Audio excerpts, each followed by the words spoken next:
जय माताजी मित्रों, मंत्रों की दुनिया कलयुग में तमाરું स्वागत है। मित्रों, आज हूँ तमारा माटे खास एक मंत्र लईने आव्यो छुं, जेने आपणे स्मशान साधना मंत्र कहीए छीए। मित्रों, स्मशान अंदर भी बहु बधा अलग अलग होय छे के स्मशान साधवानो मंत्र, स्मशान जगाड़वानो मंत्र, स्मशान सिद्धि मंत्र, स्मशान ने शांत करवानो मंत्र। ए ज रीते आपणे एक मंत्र छे स्मशान साधना मंत्र। तो मित्रों, आ मंत्र ने सिद्ध करे पहला शरीर की रक्षा मंत्र सिद्ध करेलो होवो जरूरी है, जेनाथी तमारा शरीर की रक्षा थती होय छे। ये मंत्र मैं तमने अगाऊ मारा विडियो में आपेलू है, एनी लिंक पण हूँ तमने डिस्क्रिप्शन में आपी दईश। तो मित्रों, ए मंत्रनु खास ध्यान राखीने पहला करवानुं रहेशे अने पछी ज आ मंत्र तमारे सिद्ध करवानो रहेशे।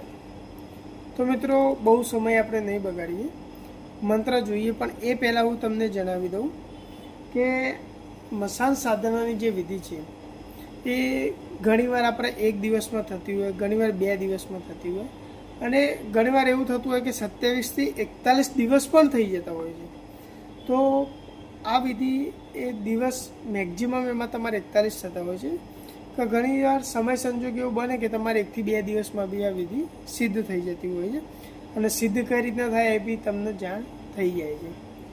तो मित्रों, आ स्मशान साधना जे मंत्र है ए हूँ तमने जणावुं छुं। मित्रों, मंत्र ध्यानथी सांभळजो। होम नमो आ काट की लाकड़ी मुझ बनी का कावा, मुआ मुर्दा बोले नहीं तो महावीर की आन। मित्र, मंत्र हूँ तमने फरी जणावी रह्यो छुं।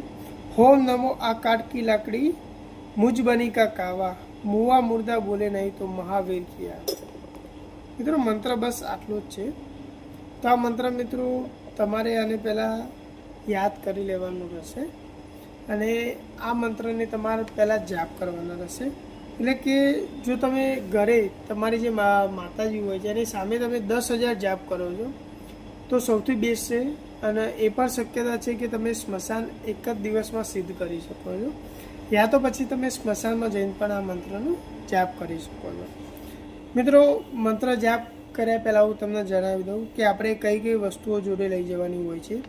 તો મિત્રો, 1 સીસી દારૂ લઈ જવાનું હોય છે, પછી જે ચમેલી આવે એનો ફૂલ, પછી લોબાન, લવિંગ, કપૂર, અત્તર અને જે આપણે ઘરમાં જે ઘઉંનો આટો હોય છે એનો એક દીવો બનાવવાનો છે અને એમાં 4 દીવો મૂકવાની છે, 4 મૂકવાની, અને સામે જે આંકડો હોય છે એના લાકડા લઈ જવાના છે। તો આટલું વસ્તુ મિત્રો સ્મશાનમાં લઈ જવાનું છે।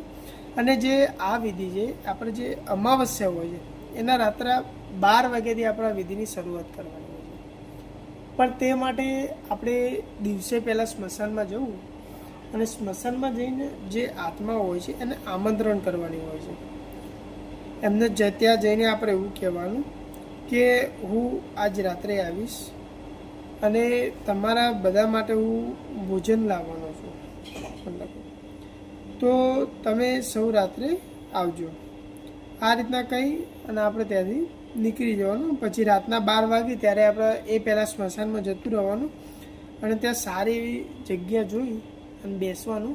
તો મિત્રો, ત્યાં ધ્યાન રાખવાની, ત્યાં જગ્યામાં બેસવો એ પહેલાં જે સ્મશાનમાં જે રાખ હોય છે એ પાથરવાની રહેશે અને એક રાઉન્ડ બનાવી અને જે મેં તમને અગાઉ શરીર રક્ષા મંત્ર આપેલો છે એનો 5 વાર જાપ કરી અને પોતાના શરીરને રક્ષા કરવું અને પછી એમાં બેસવું। એના પછી મિત્રો જે આપણે ઘઉંનો જે દીવો બનાવેલો હતો ઘઉંના લોટનો, બરાબર, એને જે સામે કોઈ ચિતા સરકતી હોય તો એ બાજુ મોઢું કરવું અને સામે એ દીવો મૂકવાનો રહેશે અને એમાં 4 બાજુ 4 દિશાઓથી આપણે જે દીવો બનાવી એ સળગાવવાની રહેશે। પણ આ દીવો છે ને મિત્રો તેલનો કરવાનો રહેશે, એ ખાસ ધ્યાન રાખવું। અને આપણા શરીરે છે ને એક સુગંધિત માટે અત્તર લગાવવાનું રહેશે આપણા શરીરે। અને મિત્રો, આ વસ્તુ કર્યા પછી ત્યાં જે મેં તમને જણાવ્યું કે આંકડો હોય છે એના લાકડા લાવવાના હતા, તો એના લાકડા આપણે ત્યાં સળગાવી અને હવનકુંડ જેવું કરવાનું છે। અને આ મંત્ર મેં તમને જે આપ્યો કે હોમ નમો આ કાટકી લાકડી મુજ બની કા કાપા, મુવા મુર્દા બોલે નહીં તો મહાવીર કિયા, આ મંત્રનો જાપ કરતો રહેવાનો છે અને લોબનની આ હવનકુંડમાં આહુતિ આપતું રહેવાનું છે।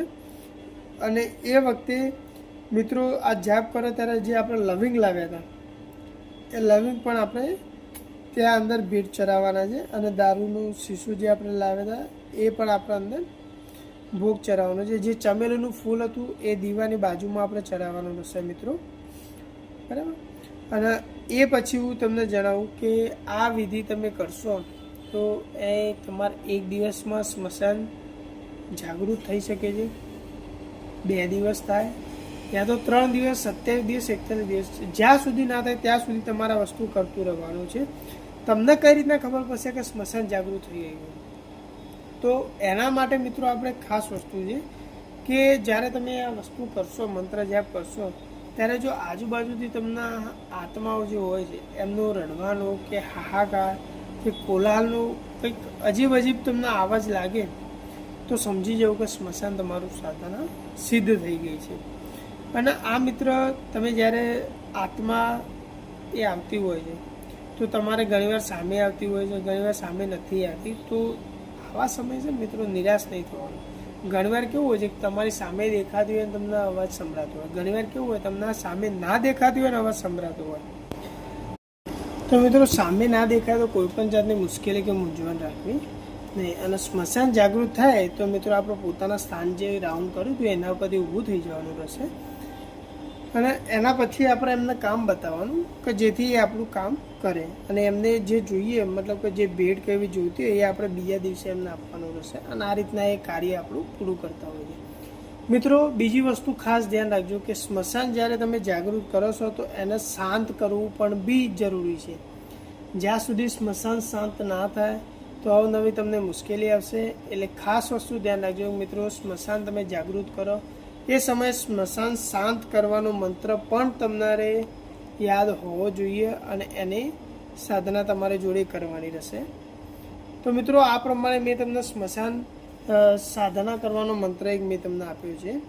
તો મિત્રો ધ્યાનથી કરવું અને આ સ્મશાન સાધના મંત્રને સિદ્ધ કરવા માટે તમારે શરીરનો રક્ષા મંત્ર છે એ જરૂરી તમારે યાદ કરી લેવાનો રહેશે અને આ પ્રમાણે તમારે સાધના બતાવી એ પ્રમાણે તમારે સાધના કરવાનું રહેશે. તો મિત્રો આ માટે તમારા ગુરુની અથવા તો તમારા માતાજીની રજા પણ લઈ શકો છો અને ખાસ નરમ દિલથી તમે આ વસ્તુ નહીં કરી શકો, એટલે ખાસ ધ્યાન રાખજો. અને આગળના નેક્સ્ટ વિડીયોમાં આવા જ તમને અવનવા મંત્રો લેવા માટે મારી ચેનલને સબસ્ક્રાઈબ કરી લેજો, લાઈક અને શેર કરજો. જય માતાજી મિત્રો.